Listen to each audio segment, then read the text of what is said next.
WrestleMania has had some big wins. It has had some even bigger losses. And with today's list, continuing WrestleMania week, we're going to look at the 13 worst losses since WrestleMania 30. There have been highs, there have been lows. And when we take a look at this list, it's not just going to be about the wins, but the aftermath of the win. Because it's not just about winning the match. It's about what you do going forward. So we're starting with number 13, WrestleMania 39, Omos and AJ Styles defeating the New Day for the Raw Tag Team Championship. Now, I get it. I very much get it. They were trying to do something special, trying to do something big with Omos. And I'm not necessarily angry about the win. It's more about the New Day losing another WrestleMania match. For the folks that don't know, the New Day as a unit, whether it's a six-man team or a tag team, do not have a win at WrestleMania. It is absurd that this happened. You could have easily had AJ and Omos win a week or two later, but coming here at WrestleMania, aftermath just wasn't good. Number 12, WrestleMania 35, the Iconics winning the WWE Women's Tag Team Championship. Again, I don't necessarily have a problem with the win. It was more so of the fact that we had just established the Women's Tag Team Championship. They debuted at the Elimination Chamber, and they were put in the very capable hands of Sasha Banks and Bayley. You may not find a bigger fan of the Iconics than myself, but we all assumed that Sasha and Bayley would end up having a nice, long championship reign to establish those belts. And instead, they lost it a month later to a really good tag team in the Iconics. We all know them. We all love them. It just didn't seem right with the loss coming so soon. Number 11, WrestleMania 34, AJ Styles defeating Shinsuke Nakamura to retain the WWE Championship. Now, the reason this match is here is not because Shinsuke lost. I can take a Royal Rumble winner losing. It was the fact that, one, the match just wasn't good, and there was an unnecessary heel turn by Shinsuke where he was just low blowing everyone. And pointing to the match, all you had to do was say, AJ, Shinsuke, do your Wrestle Kingdom match. And instead, we got something that was very, very boring. Number 10, WrestleMania 31, The Undertaker defeating Bray Wyatt. We know it. I know it. If anyone was to defeat The Undertaker and to end the streak, it should have been Bray Wyatt. We had our new supernatural character in Bray Wyatt. He was a fan favorite. He was very popular, and it would have not shocked anyone. It would have not hurt anyone for Bray to defeat The Undertaker. And we know that now more than ever. Again, you have to use WrestleMania to not only establish your current stars, but to make future stars. So you're going to see Bray Wyatt's name pop up a few more times on this list. Number 9, WrestleMania 39, Randy Orton defeating The Fiend. Here we are once again. Here's Bray Wyatt, and this time was with his very popular Fiend character. And the run-up to this was involving The Fiend, Bray Wyatt, Randy Orton, and Alexa Bliss. This is one of the few times where Alexa Bliss was actually intriguing and interesting as a character. So here we have this match between one supernatural figure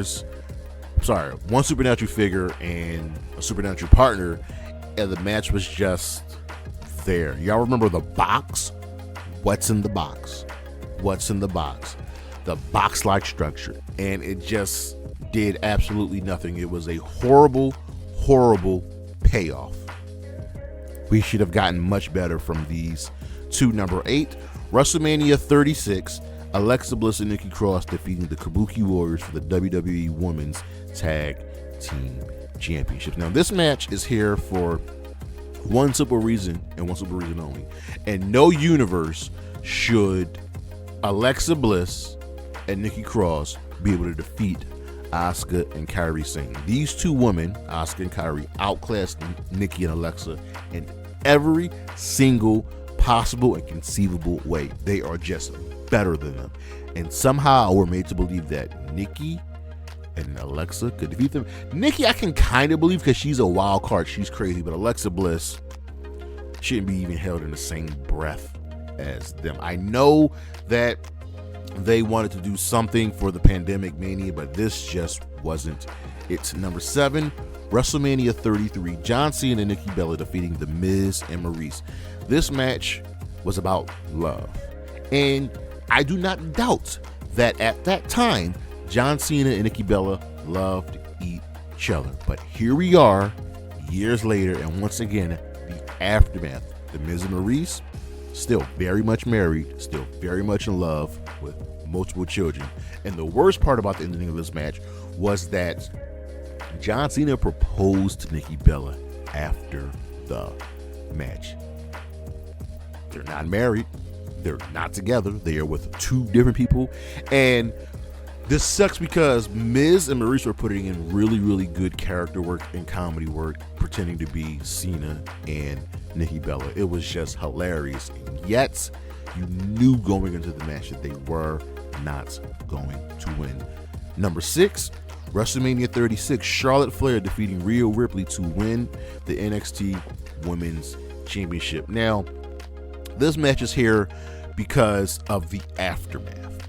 Charlotte Flair was the Royal Rumble winner. This was the pandemic, and the match itself was fantastic. It was probably the best match of the entire WrestleMania weekend. But again, it's not just about the win, it's about the aftermath. And the aftermath of the match ended with Charlotte Flair with that golden shovel completely burying the NXT Women's Division. No one was safe. Her championship reign did not elevate that women's division. And the worst part was Rhea Ripley had just defeated Shayna Baszler and was on the rise. And once again, there was Charlotte Flair to put out that fire, to down that star. Once again, the match was very, very good, but we are always got to believe that the aftermath is also what matters as well. And the aftermath, ladies and gentlemen, was just not good. At number 5, WrestleMania 33, Randy Orton defeating Bray Wyatt to win the WWE Championship. This was just stupid. Everything about this was stupid. See, here's the thing. The storyline leading up to this match was actually quite good. Bray Wyatt had won the WWE Championship in the Elimination Chamber. He then defended it against AJ Styles and John Cena like a week later. So we're like, good. Bray Wyatt has finally reached the mountaintop. Let's do this. Luke Harper was harping on the fact that he believed Randy Orton was playing Bray Wyatt. And we all believed that Luke Harper should have been added to this match. It would have been a great, great story. Instead, we got Randy Orton won the match. We got a light show with bugs and snakes in the ring video. It just sucked. And just like that, Bray Wyatt's championship reign was over. The worst part, again, the aftermath, was that Bray Wyatt ultimately won the feud in the House of Horrors match, but the championship was not on the line. Number 4, WrestleMania 36, Becky Lynch defeating Shayna Baszler to retain the Raw Women's Championship. Becky has said it in her book and recent interviews, Shayna should have won. But a certain person did not want that to happen. Here's the crux of the matter. Shayna Baszler had dominated NXT, was called up to the main roster, and she dominated the number one contendership Elimination Chamber match. She eliminated everybody. She made her presence known. She was shown to be one of the few people that can give Becky a run for her money, and she lost. It just didn't make sense. Once again, we have to use WrestleMania to establish stars. And the worst part is, once again, the aftermath. Shayna Baszler has not held a singles championship on the main roster yet. That does not make sense. Number 3, WrestleMania 30, John Cena defeating Bray Wyatt. There are these two names again. One always the winner, the other always the loser. Bray Wyatt was a rising star, and we know the story. Cena, given to your hate, given to your fear. And he didn't, because John Cena has to always overcome. John Cena can't keep winning at WrestleMania around this time. And yet he did, much to the chagrin of us fans, much to the new rising stars. So the match was good. The outcome was just wrong. Number 2, WrestleMania 31, John Cena defeating Rusev to win the United States Championship. There's that name again. Back-to-back years, John Cena defeating rising stars. Rusev was over like Rover. Came out in the tank, United States Championship. I wanted him to win this match and then change the United States Championship to the European Championship. That would have been such a great heel move. Instead, we got, once again, John Cena overcoming, telling the same old story. Telling the same story that he has to win. Star of Rusev was up, and then it came crashing down. Again, this is another win that didn't make sense. Cena winning those back-to-back years was not good for the WWE. And number 1, WrestleMania 34, Charlotte Flair defeating Asuka to retain the SmackDown Women's Championship. There are so many reasons why this is number 1.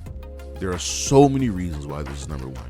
1, Asuka was the Royal Rumble winner. She was the first Royal Rumble winner. There was that. 2, the streak. Asuka had the undefeated streak going. It was like 2.5 years. Broke Goldberg's record. Shattered Goldberg's record. We're like, okay, we're going to keep this going. And no, because once again, LOL, Charlotte wins. Not only did Charlotte Flair win the match, she won by submission. Then they made Asuka shake Charlotte's hand, completely invalidating the bad ass that was Asuka. This win did nothing for no one. Yes, the match was good. Yes, Charlotte is incredible. She's an incredible performer at WrestleMania, but that golden shovel, time and again, does not help. The aftermath, Asuka took years. It took years for her to get her win back. And more importantly, Asuka, to this day, still does not have a win at WrestleMania. Sucks. But that's the show. That's the list. Tell me what you all think. Did I miss someone? Did I miss a match? Would you have flipped this upside down, rearranged some things? Let me know what you guys think. Do not forget to like, comment, and subscribe. Continue coming back to Charismatic Creations because we got more going for WrestleMania week. Peace.